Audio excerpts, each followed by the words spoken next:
तो आज हम बात करेंगे जी कि जो गिवन पेयर ऑफ फिगर्स हैं इसमें हमने रिलेशन फाइंड आउट करना है इन टर्म्स ऑफ साइज, यानी इनके जो साइज के एतबार से इनमें क्या क्या रिलेशन बन सकता है। मुख्तलिफ हमारे पास पेयर्स हैं, जैसे अगर आप पहला देखें तो हमारे पास सर्कल्स हैं, ठीक है, यानी जो दायरा है। अब इसमें देखिए जो पहला दायरा है वो साइज में बड़ा है और दूसरा दायरा जो है साइज में छोटा है। तो मैं साइज के एतबार से इनमें रिलेशन बनाऊं तो वो बनेगा जी, जो अगर मैं इनको लेट सपोज नेम भी दे देता हूँ, ये सर्कल ए है और ये सर्कल बी है, तो मैं ये नेम करूंगा जी, मैं ये रिलेशन लिखूंगा कि सर्कल ए जो है वो साइज में बी से क्या है, बड़ा है। ये सिंबल है जी ग्रेटर देन का, बड़े होने का, यानी जिस तरफ ये फेस ओपन होगा वो वाली जो साइज, वो वाली जो चीज होगी वो बड़ी होगी, ठीक है। अगर वो डिजिट है तो या कोई नंबर है या कोई क्वांटिटी है। इसी तरह से अब इसमें रिलेशन इस तरह का आ गया। अब यहाँ पे अगर आप देखें तो हमारे पास जो है ये स्क्वायर है, ठीक है। अब इसके अंदर जब जिसको मुरब्बा हम कहते हैं, अगर इसको भी मैं नेम दे दूं, ये लेट सपोज सी है, चलो इनको हम नेम कर देते हैं। दिस स्क्वायर जो है इसको मैं सी का नेम देता हूँ और ये मेरे पास डी है।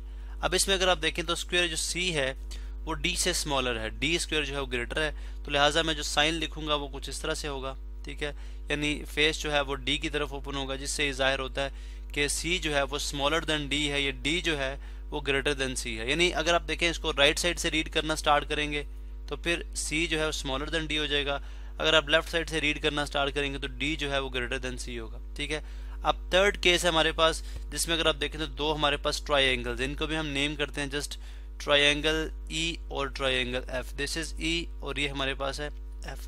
अब इस केस में अगर आप देखें तो इस केस में देखने में सामने ये क्लियर हो जाता है कि दोनों के दोनों ट्राइंगल जो हैं वो साइज में इक्वल हैं। इसका मतलब ये हुआ कि अगर मैं यहाँ पे इक्वलिटी का साइन पुट करता हूँ तो ये इस बात को जाहिर कर देगा कि जो दोनों ट्राइंगल्स हैं साइज में इक्वल हैं, ठीक है। अब सवाल ये पैदा होता है कि हमने मुख्तलिफ क्वांटिटीज के अंदर रिलेशंस को स्टडी किया तो हमें ये बात समझ आई कि तीन तरह के रिलेशंस एग्जिस्ट करते हैं। या ग्रेटर होगी एक चीज दूसरी चीज से ग्रेटर हो सकती है, स्मॉलर हो सकती है, या इक्वल इन साइज हो सकती है। इसके अलावा फोर्थ कोई किसी और तरह का रिलेशन जो है वो दो क्वांटिटीज में एग्जिस्ट नहीं कर सकता। तो इसी चीज को हमने मैथ्स की टर्म में हमने बोला था जी ट्राइकोटमी प्रॉपर्टी।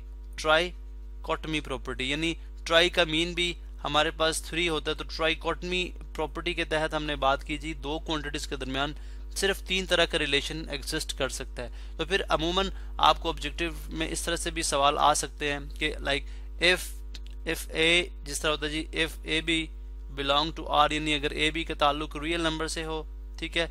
और अगर ये बोला जाए कि देन ईदर, हम बोलते हैं जी देन ईदर, यानी मतलब या तो फिर ए जो है वो बी के इक्वल होगा, या और ए जो है वो लेस देन बी होगा, और ए जो है वो डैश देन बी।